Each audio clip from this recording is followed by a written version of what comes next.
குறைந்த விலை நிறைந்த தரம் தங்கள் தேவைகள் அனைத்தும் ஒரே இடத்தில். ஜெயச்சந்திரன். மகாராஷ்டிரா சட்டப்பேரவை தேர்தல் முடிவுகள் யார் உண்மையான சிவசேனா என்ற போராட்டத்திற்கும் எண்ட் கார்டு போட்டிருக்கிறது. இது குறித்து விவரிக்கும் ஒரு செய்தி தொகுப்பு உங்கள் பார்வைக்கு.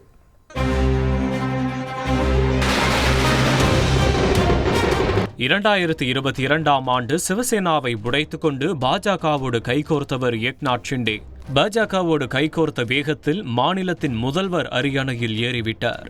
அதிக எம்எல்ஏக்களை தன்வசமாக்கிய ஏக்நாத் ஷிண்டே 2023ஆம் ஆண்டு கட்சி, சின்னம், பெயர் எல்லாவற்றையும் தனதாக்கி உத்தவ் தாக்கரேவையை தனிமரமாக்கினார். ஆனால் நாங்கள்தான் உண்மையான சிவசேனா என்று ஓங்கி ஒலித்த உத்தவ் தாக்கரே தேர்தல் ஆணையம் ஷிண்டே தரப்புக்கு சின்னத்தையும் கட்சி பெயரையும் வழங்கியதற்கு எதிராக உச்சநீதிமன்றம் சென்றார். வழக்கு நிலுவையில் இருக்க மக்கள் தீர்ப்பு என்னவாக இருக்கப் போகிறது என்ற கேள்விக்கு நாடாளுமன்ற தேர்தலில் சரியான பதில் கிடைக்கவில்லை. நாடாளுமன்ற தேர்தலில் பாஜக கூட்டணியில் 15 இடங்களில் போட்டியிட்ட சிவசேனா ஷிண்டே அணி 7 இடங்களை வசமாக்கியது. அதுவே காங்கிரஸ் கூட்டணியில் 21 இடங்களில் போட்டியிட்ட சிவசேனா உத்தவ் அணிக்கு 9 இடங்களில் வெற்றி கிடைத்தது. ஒப்பீடளவில் வெற்றி விகிதம் ஷிண்டே தரப்புக்கு அதிகமாக இருந்தாலும் இருதரப்பும் சம அளவில் மக்கள் ஆதரவை பெற்றதாகவே பார்க்கப்பட்டது. இதையடுத்து யார் உண்மையான சிவசேனா என்ற போருக்கு தீர்ப்பளிக்கும் பேட்டில் கிரவுண்டாக பார்க்கப்பட்டது மகாராஷ்டிரா சட்டப்பேரவை தேர்தல். தீவிர ஹிந்துத்துவா கொள்கையை கொண்டது சிவசேனா. ஆனால் காங்கிரஸ் கட்சியோடு உத்தவ் தாக்கரே கூட்டணி அமைத்தது கொள்கைக்கு மாறாகவே பார்க்கப்பட்டது. அதிகாரத்திற்காக தனது தந்தை வகுத்த சித்தாந்தத்திலிருந்து உத்தவ் தாக்கரே விலகிவிட்டார் என குற்றம் சாட்டினார் பிரதமர் மோடி. உத்தவ் தாக்கரேவை நக்லி சாத்தான், அதாவது போலி குழந்தை என்று விமர்சித்தார் பிரதமர் மோடி.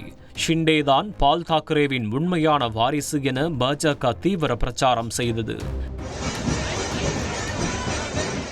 நாங்கதான் பால் தாக்கரே வாரிசு, நாங்கதான் உண்மையான சிவசேனா என இருதரப்பும் சொல்ல மக்கள் தீர்ப்பு யாருக்கு என்ற எதிர்பார்ப்பு எழுந்தது. தேர்தல் முடிவில் ஏக்நாத் ஷிண்டே அமோக வெற்றியை வசமாக்கிவிட்டார்.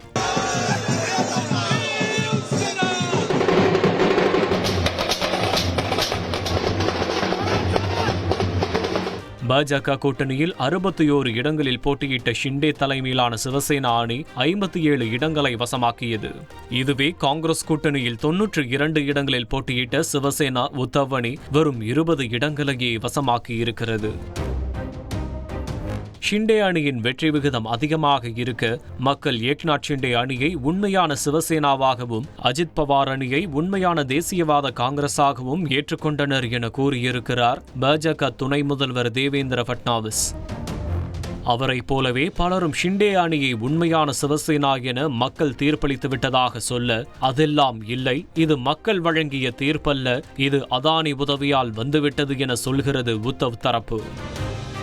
எப்படி சொன்னாலும் பால் தாக்கரே மகனாக அரசியலில் செல்வாக்கை காட்டிய உத்தவ் தாக்கரே பின்னடைவை சந்தித்திருப்பது அவரது உண்மையான சிவசேனா போருக்கு தோல்வியாகவே பார்க்கப்படுகிறது.